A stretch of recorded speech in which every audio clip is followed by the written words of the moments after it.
What was the biggest insight y'all had from interviewing Diddy? You were on stage with him, electric. He shared a lot that I hadn't seen him that vulnerable in a long time. Mm-hmm. What was like 2 or 3 of the insights that you guys took away from him that allowed him to get to this moment? Shout out to my guy, Caleb Silver, chief editor of Investopedia. Yes. And he did a great job at InvestFest, but he was talking to me. He was like, he's giving me a compliment, and he was just saying, like, you guys are doing a great job of interviewing. He's like, I really like how you followed up on certain questions and you added commentary to it.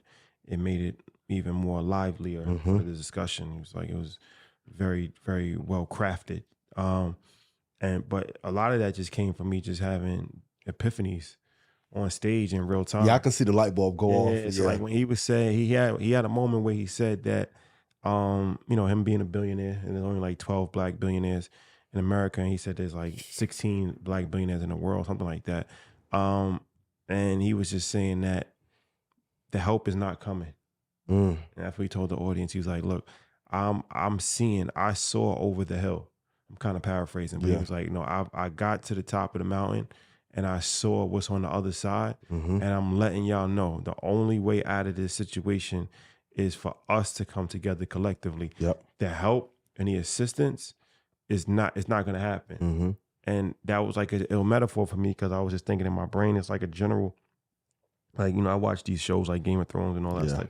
Like, especially like back then, like in real wartime, where it was like, old school war where you fight like hand to hand with like, running at each other. The generals was never on the ground. The generals were on top of the hill, because they had to be able to see exactly what's happening so they can give orders to the foot soldiers.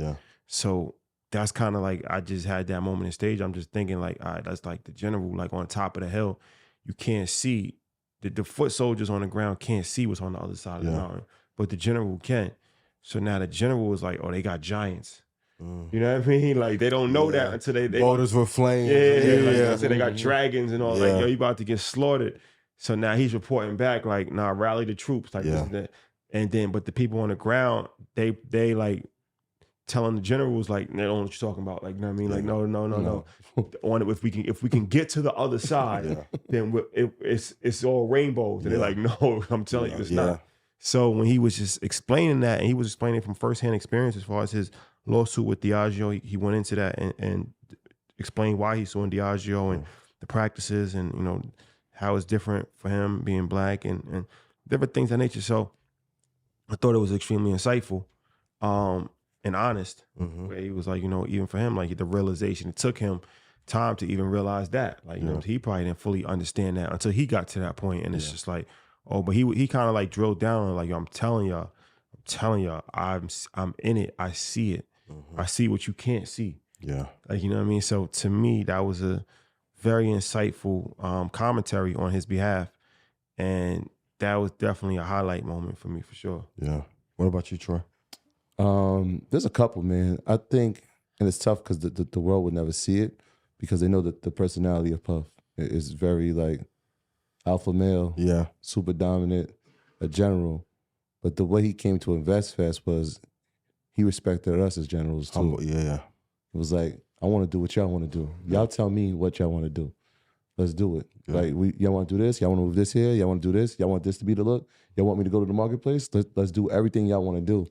And it was interesting. Like, I watched him and Shotty have an interaction, because, like, Shotty, sometimes I'm like, damn, bro. I'm always ready for like, just in case something might go the wrong way. And I'm watching it, and I watched him say something to Puff, and Puff looked, and he got it right away, and he was like, tell me what you want. And I was like, oh, like he really respects what we're doing here. So that was a moment. And then again, him breaking down the barriers. Like when Shotty's talking about he's looking over the hill, it's interesting because he did talk about the Diageo situation when he was looking over the hill, but it made me realize that epiphany moment was like, yo, he's really done this in a bunch of industries. Absolutely. When we're talking about fashion, this is the first luxury brand of all, not just like black brand, the first fashion label to ever be telecast on TV with Sean John. He had his runway show, and now you see Amazon doing the Fenty show. Victoria's Secret became a thing, but there was none of that before there was Sean John. And so he's kicking down barriers in that industry. He's done it in spirits. He's done it in music. Yeah, we talk about in tequila. Like, he was in that early. Like this was something that, and this is something that he was shared with us. Like that's been a vision since he was a kid. Wow.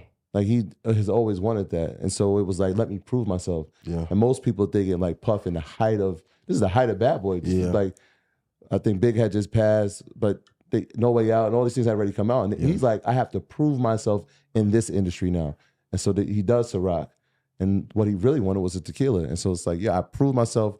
Now let's do the tequila, and then I prove myself again. But there's barriers that he's facing. Absolutely. Right? When we talk about black media, we know we're in it. Right? The battles that he's faced, we're now about to face. Yeah. And so for us, I started to realize, wait, we are now that for the next generation, of media. Yeah. They're looking at us like the deals that we make, the partnerships that we make, how to do it and navigate it. Right, the relationships that we have. How do you navigate through this? What does this look like in real time? And I'm like, wow, this felt like a torch passing, right? Like Revolt, that's the family, right? Yeah. That's collaboration, right? That's not competition. Yeah. But now Earn Your Leisure is, hey, here y'all go. Yeah. Now that they get to watch you and do it in real time. Yeah. All the mistakes that I have, I can now teach y'all, and y'all can give it to the next generation of media and black media. And hopefully it spawns a swath of people that are saying like, yo, we can do this. We can do this. We watched them do it. They did it in real time. They gave us the blueprint how to do it. Let's go do it. Yeah. His showmanship was amazing. Just to see like him be excited and be vulnerable was incredible. Like I said, like it spawned all of us on the side of the stage to start brainstorming with each other in real time. Like, what do we need to do? How do we execute? How we team together? But the most important thing in all of that is the unity is needed. Like, we can't get to the generational wealth that we want. And no slight to George Clooney. Put in chat, what's George Clooney's tequila name? Diddy's built up probably $1 trillion in value for those brands. Oh, Casamigos is a real deal. That's a real deal. That's a real huge. Deal. Yeah. But George Clooney isn't Diddy though. No, he's not. Sure. He's not. But Casamigos, well, that's part of the situation. That's part of the thing, right? Yeah. Casamigos is on Diageo. Yeah. So it's like, where did Casamigos just randomly just now? It's like nobody's drinking anything except Casamigos. Yeah. That doesn't happen by accident. That's marketing. And it's everywhere. Yeah, that's marketing, and that's money, and that's distribution. Yeah, and that's the key. It's like, nah, this is not a black brand. This is a premium tequila. But Casamigos is not a premium tequila. Yeah, so it shouldn't be shelved in the same places. And it goes back what you said to access to venture capital, angel. Like, we're only getting 1% of the money that's available. Also, distribution, resources, marketing dollars. Like, that's a great point. It's like, why is only 1% going into that? Right. So imagine when you have a spirits brand and you're getting 1% of the budget, but you're the most popular, and there's another company that's getting 10% of the budget. Well, because it's just of course they're going to succeed. So and then when I spoke about InvestFest, and because it led to a conversation, and that led to other people in the audience that offered things afterwards. Yeah, you have to know when to say things. Yeah, that's key. That's extremely important. Yeah. And that's why I said it, because I knew that if it's 17,000 people here watching stage, somebody's going to be important. Yeah. What's the odds? Yeah. So, but when black companies go into it, it gets pushed into the diversity bucket. Yeah, yeah. Diversity bucket might be like 5% of it. Never goes into general marketing. Yeah, general marketing. They cipher it off into, okay, this could be part of our diversity program. Yeah. Or this could be part of the Black Initiative. Yeah. Yep. With the regular marketing budget might be $100 million. The Black Initiative budget might be $1 million. Yeah. And divided amongst and have 10 different things. Yeah. So that's the part where it's like, well, why can't it just be part of general marketing? Why can't it be part of the $100 million budget? How do you think we overcome that?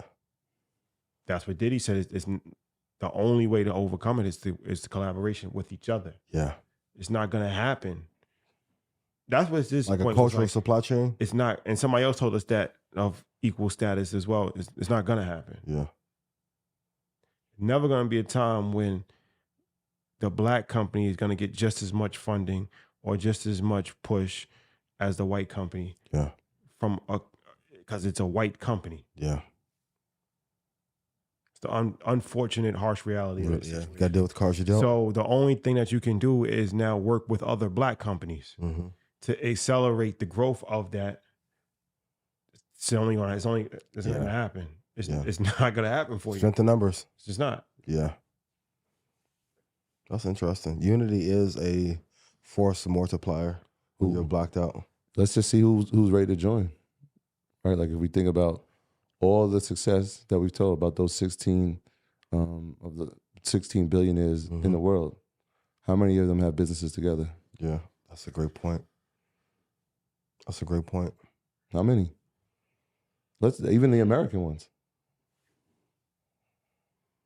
I can't think of 3. More work to do. Time is now. He said it, right? We talk about zero net worth by 2053. Yep. We are on the clock. And that's when the interest rates were less than 3%. When he said, right, when they took that study. Yeah. Yes. The interest rates were less than 3%. Now you accelerate that number because there's decay in it when you multiply inflation. And if you get price out of housing, get price out of condos, even on the business side, it's harder to even get capital for the business now. So now you're going to accelerate that number. You can probably knock that number down probably about 4 years. And if we keep that interest rate high for 5 or 6 years, it is definitely a planned destruction. We are on the clock. Yeah, we're on the clock. There's more work to do.